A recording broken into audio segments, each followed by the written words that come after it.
Hello दोस्तों, कैसे आप सब केम छो। आप सभी का स्वागत करती हूँ मैं Sanam Patel. Praise the lord. चलिए शुरू करते हैं हमारी आत्मिक जर्नी सकारात्मक बातों के साथ। आज हम बात करेंगे प्रेम के ऊपर। वैसे मैं बहुत सारे बार प्रेम पे बात कर चुकी हूँ, पूरी बाइबल प्रेम से भरी हुई है। हमारा मसीह यीशु खुद प्रेम से भरा हुआ है, अगापे प्रेम से भरा हुआ है। और उसका जो प्रेम है ना, इन टू आउट टोटली प्रेम प्रेम प्रेम प्रेम प्रेम है। फुलफिल करता है लॉ को। Love, we all know we don't want to cheated. क्या हम वैसे हैं? हमें जो चाहिए क्या वैसा हमारा व्यवहार है? वचन देखते सबसे पहले रोमी अध्याय 13 का वचन 8 से 10 पढ़ती हूँ, गौर से सुनिएगा। आपके जीवन में अगर आप इसको उतार लोगे ना, तो जीवन आपका सुनहरा हो जाएगा, बदल जाएगा।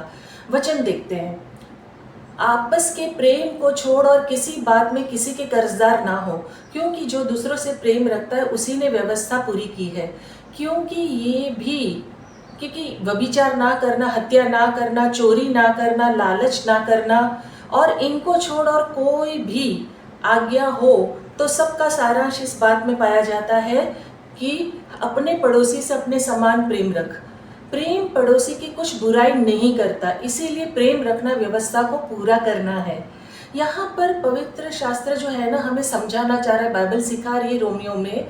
वचन जो हमें बताया जा रहा है कि परमेश्वर की जो व्यवस्था को पूरा करने की जो शक्ति है, ताकत है, आपस के प्रेम को छोड़ के, मतलब यहाँ पर पौलुस क्या समझाना चाह रहा है कि हमें आपस में एक दूसरे से प्रेम करने के अलावा किसी भी चीज का कर्जदार, ऋणी नहीं रहना चाहिए। जो व्यक्ति अपने पड़ोसी या अपने साथी से सच्चा प्रेम करता है, वो परमेश्वर के सारे नियमों और व्यवस्था को पूरा कर दिया है। क्योंकि क्या होता है ना, वचन यहाँ पर जो हमें समझाना चाह रहा है, कमांडमेंट जो 10 आज्ञाएं दी गई थी, है ना, पुराने नियम में मूसा के द्वारा, उसका जिक्र जो पौलुस कर रहा है, मूसा की व्यवस्था के सभी नियम और आज्ञाएं, जितनी भी आज्ञाएं दी है, चोरी नहीं करना, हत्या नहीं करना, सारी बहुत सारी आज्ञाएं एक ही मुख्य बात में समा जाती है कि अपने पड़ोसी से अपने समान प्रेम रख। मतलब संक्षेप में अगर हम समझे इन वचनों का मुख्य संदेश ये है कि यदि हम सच में परमेश्वर की आज्ञाओं का पालन करना चाहते हैं, तो उसका सबसे बड़ा और सच्चा तरीका दूसरों से अपने समान प्रेम करना। और मतलब कहते हैं ना, जैसे हम आपस में चाहते कि भाई मेरे साथ ऐसे सामने वाला प्यार करे, मुझसे सच्चे हृदय से प्यार करे, मुझे रिस्पेक्ट करे, तो मुझे भी वैसा ही व्यवहार रखना चाहिए। बाइबल हमें यही समझाने की कोशिश कर रही है कि हमें सिखाते हैं कि हमें किसी का कर्जदार नहीं रहना चाहिए, सिवाय एक दूसरे के प्रेम के। क्योंकि प्रेम ही है ना जो सारी आज्ञाओं का सार है। प्रेम किसी का नुकसान नहीं करता है, प्रेम झुंझलाता नहीं है। और यही कारण है कि प्रेम की व्यवस्था को पूरा करते हो। और जो प्रेम करेगा ना, देखिए, कभी भी किसी के बारे में ना बुरा सोचेगा, ना बुरा करने की ख्वाहिश रखेगा। और बहुत सारे लोग मैंने अपने जीवन में देखे, इवन विश्वासी भी, हाँ, आप बिलीव करिए, जो प्रभु प्रभु करते हैं और सामने आपके बहुत मीठे बनेंगे। मेरे जीवन में तो मेरे अपने भी है, पराये भी है, विश्वासी भी है, भाई बहन है, दोस्त दुश्मन सब है। लेकिन जैसे आप मुड़ते हो ना, बुराई करना चालू हो जाते हैं। और बहुत सारे लोग आपने अपने आसपास देखे होंगे, खानदान में देखे होंगे, आप बहुत मदद करते होंगे या बहुत सारी चीज़ें उनकी भलाई के लिए करते होंगे, लेकिन जैसे आप जाते हो वहाँ से या वहाँ से आप हटते हो, तो आपकी बुराई, बैक बिचिंग, पता है इसने तो ऐसा किया, पता है ये तो ऐसी है, पता है ये तो मेरे लिए इतना बुरा कर, अरे इसके घर तो जाओ ना तो इनका मुंह बनता है। ये लोग तो बहुत मतलब अपने आप को पता नहीं क्या समझते हैं, ये तो अपना है ना छाती पे लेके जाएंगे, अच्छाई कभी नहीं देखेंगे। और बहुत लोग ऐसे होते हैं, बहुत कुछ पाने के बावजूद, सब कुछ होने के बावजूद जिंदगी भर रोते रहते हैं, हमारे पास ये नहीं, हमारे पास वो नहीं। मतलब जो उनका भला चाहेगा ना, जो उनके लिए मददगार साबित होता है, उसी की जान पे बन जाते हैं, उसका खा के उसी को बुरा बोलते हैं। तो ये प्रेम है? ये बिल्कुल प्रेम नहीं है। ये आपके लिए अगर दुनिया में आधा ग्लास भी पानी देता है ना, परमेश्वर खुद उसका ऋण नहीं रखता, उसे लौटा देता है। लेकिन मनुष्य इतना स्वार्थी, इतना अजीब है कि जो खुद, मतलब क्या बोलूं मैं, जिसका खाते उसी का डुबोते, खराब करते, उसी के बारे में बुरा बोलते, उसके बारे में बुरा सोचते हैं। ये प्रेम नहीं होता है। मसीह में मिले नए जीवन के अनुसार जो जीवन जीने के पौलुस क्या उत्साहित कर रहा है, पौलुस ये कह रहा है कि हमारे जीवन का जो केंद्र है ना, प्रेम है। क्योंकि परमेश्वर का प्रेम हमारे तरफ अगापे प्रेम है, बेपनाह मोहब्बत है उसको हमसे। और ये बातें हम सब जानते हैं कि हम सब के सब, मैं आप सब प्रेम के द्वारा प्रेम के लिए बुलाए गए हैं। जहाँ प्रेम नहीं मिलता है वहाँ प्रॉब्लम शुरू हो जाती है। जैसे अभी मैंने थोड़ी देर पहले कहा कि आप कितना भी प्रेम दे लो, लेकिन सामने से आपको प्रेम नहीं मिलता है और आपको बुरा बोला जाता है, आपके अच्छा करने के बावजूद आपकी बैक बिचिंग की जाती, तो आपको कैसा फील होगा? फिर हम कभी कभी सोचते हैं यार प्रेम क्या है? क्या लगातार हर बार हमेशा प्रेम करना आसान है? नहीं है। फिर हम कहते हैं मैं तो अपने मम्मी पापा से, अपने लाइफ पार्टनर से, अपने बच्चों से, अपने दोस्तों से प्रेम रखता हूँ या रखती हूँ। फिर कहते हैं I love pizza, I love chocolate, I love ice cream, I love burger, anything different, अलग अलग। तो क्या ये प्रेम है? सोच के देखिए, ये एक चुनाव है, एक चॉइस, एक फीलिंग है जो हमारे रवैये को, हमारे बिहेवियर को, हमारे जो मतलब हमारी दिनचर्या है, जो हम चॉइस है, हमारी पसंद है, हमारी बदलती रहती।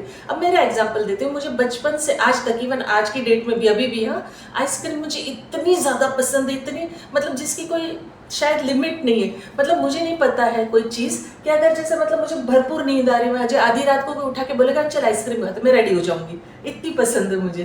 तो क्या मुझे आइसक्रीम से प्रेम है? नहीं, मुझे पसंद है, वो मेरी चॉइस है, मुझे अच्छा लगता है खाना। तो चॉइस, चुनाव और सचमुच प्रेम बहुत अलग है।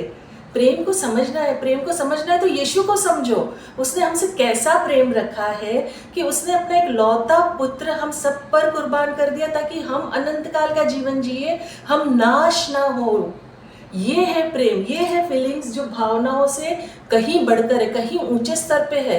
हमारा रवैया कितना भी बुरा है, हम पाप से घिरे हुए हैं, हम बुरा करते, परमेश्वर की डिसरिस्पेक्ट करते, उसकी आज्ञाओं का उल्लंघन करते हैं, फिर भी वो हमसे प्रेम रखता है, हमें बचाना चाहता है, बंधनों से मुक्त करना चाहता है, उद्धार देना चाहता है। हमारा प्रेम आज किसी भी रिश्ते के लिए, किसी के लिए भी सर पे बिठा देगा कभी, और कभी उतार भी देता है, कभी किसी को नीचा दिखा देता है, कभी किसी को ऊंचा उठा देता है। हम अपनी चॉइस से चलते हैं और चुनाव से चलते हैं। हम चाहते हैं कि सब हमसे प्रेम रखे, सब हमसे इज्जत से बात करें, सब हमें मतलब कहते हैं ना महत्व दे।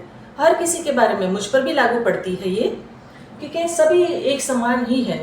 हमेशा है ना, क्या होता है, हमारे साथ सब कुछ अच्छा अच्छा हो, और ये सब जब नहीं होता है, हमारे साथ जब सब अच्छा नहीं होता है, तो हमारा जो चुनाव है ना, जो चॉइस है ना, जो व्यक्ति को हमने चॉइस किया, जो हमारी भावनाओं को जो वो ठेस पहुंचाता है, तो हम दुखी हो जाते हैं, हम टूट जाते हैं, हम रूठ जाते हैं। तो ऐसी स्थिति में उसी व्यक्ति को जिसे हमने खुद चूज किया था ना, चॉइस किया था, वैसा ही प्रेम हम नहीं रख पाते हैं। ये हमारे लिए बहुत डिफिकल्ट और मुश्किल हो जाता है। पुराने ज़माने में लोग कहते थे गोल्डन रूल, गोल्डन रूल, कभी ना कभी किसी ना किसी के साथ जो आप चाहते हो कि आपके साथ ना करे वो इंसान, तो आपको भी वैसा नहीं करना चाहिए। जो चाहते हो कि आपके साथ ना हो, तो आपको भी वैसा नहीं करना चाहिए। एक प्रेम का मैसेज है, आप चाहते हो कि आपका अनादर ना हो, तो आप भी मत करो। ये आसान तरीका है, बहुत आसान तरीका है। मानो तो जब आप किसी से चाहते हो कि वो आपसे बहुत रिस्पेक्ट से बात करे, प्रेम करे, तो आपको भी करना चाहिए ना कि आपको कि उसी के घर में रह के उसी की बुराई करके, दूसरों के आगे उसका बुरा बोल के, उसी का खा के बुरा बोलना। तो फिर वो इंसान आपसे कैसे प्रेम रख सकता है, कैसे आपकी रिस्पेक्ट कर सकता है? आसान तरीका है कि आप वो मत करो। आप चाहते हो ना कि वो रिस्पेक्ट करे, प्यार करे, आधीनता में रहना चाहते हो, आप चाहते हो धोखा ना हो, चीटिंग ना हो, कोई झूठ ना बोले, चोरी ना करे, हमारी प्रॉपर्टी या किसी भी चीज़ पर कोई हक ना मारे, कोई छीन ना ले, बहुत सारी चीज़ें एक्सेट्रा एक्सेट्रा। तो हमें किसी के साथ भी ये सब नहीं करना चाहिए। तो सामने वाला अपने आप नहीं करेगा।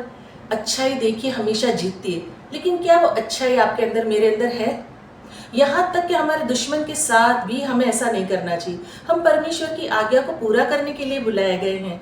कोई भी काम हो, कोई भी स्थिति हो, जैसा व्यवहार हम हमारे चाहने वालों के साथ रखते हैं, वैसा ही हमें हमारे नफरत करने वालों के साथ भी रखना है। उन्हें आशीषित करना है, उन्हें उनके लिए प्रार्थना करनी है। ये बहुत अच्छा है हमारे जीवन के लिए। आई टेल यू, रियली बहुत अच्छा है। आई एम वेरी श्योर कि ये अप्रूव बाय गॉड है, क्योंकि प्रभु ने हम सब के लिए ए टू जेड जितने भी मनुष्य इस दुनिया में, सबसे एक समान प्रेम रखा है। कभी कभी हम मनुष्य के दिल दिमाग है इस बात को मानने को तैयार नहीं, डिफिकल्टी महसूस करता है कि हम प्रभु की तरह बने, उसके नक्शे कदम पे चले। प्रभु से मांगो, नहीं होता है मांगो कि प्रभु प्लीज मेरी मदद कर, मुझे तुझे फॉलो करना है, मुझे तेरे नक्शे कदम पे चलना है, मुझे उदाहरण बनना है, मुझे तुझे रिफ्लेक्ट करना है। प्रभु जैसा तू है, जैसा तेरा प्रेम है पिता परमेश्वर, वैसा मुझे प्रेम दे, वैसा मेरा हृदय बना। मुझे दुनिया बहुत हर्ट करती, मुझे बहुत तकलीफ देती। मेरी आंखों के सामने मैं देखती हूँ या देखता हूँ कि लोग मजाक बनाते हैं, मेरा ही खा के मेरी ही बुराई करते हैं। प्रभु प्रभु मुझे वो सहन शक्ति दे कि मैं उन्हें ब्लेस करूं। प्रभु मेरी मदद कर प्रभु मुझे इसमें से निकलने के लिए, क्योंकि तूने सबसे एक समान प्रेम किया, तो मुझे भी वो प्रेम दे कि मैं सबसे वो प्रेम रखूं प्रभु एक समान। तो प्रेम करना और चॉइस करना दोनों डिफरेंट है। इस बात को हमें समझने की सख्त ज़रूरत है। तो हमें प्रेम करना है, जैसे हम अपने आप से प्रेम करते हैं ना, हमें वैसा ही प्रेम दूसरों से भी रखना है। और जैसे हम इज्जत चाहते हैं ना दूसरों की, वैसे ही हमें इज्जत करनी है। और आखिर में जैसे मैं अंत में कहती हूँ, मैं दिल से चाहती हूँ कि आप खुश रहे, अपनों को खुश रखें और हमेशा मुस्कुराते रहें। शालोम, शांति और सलाम आपके नाम।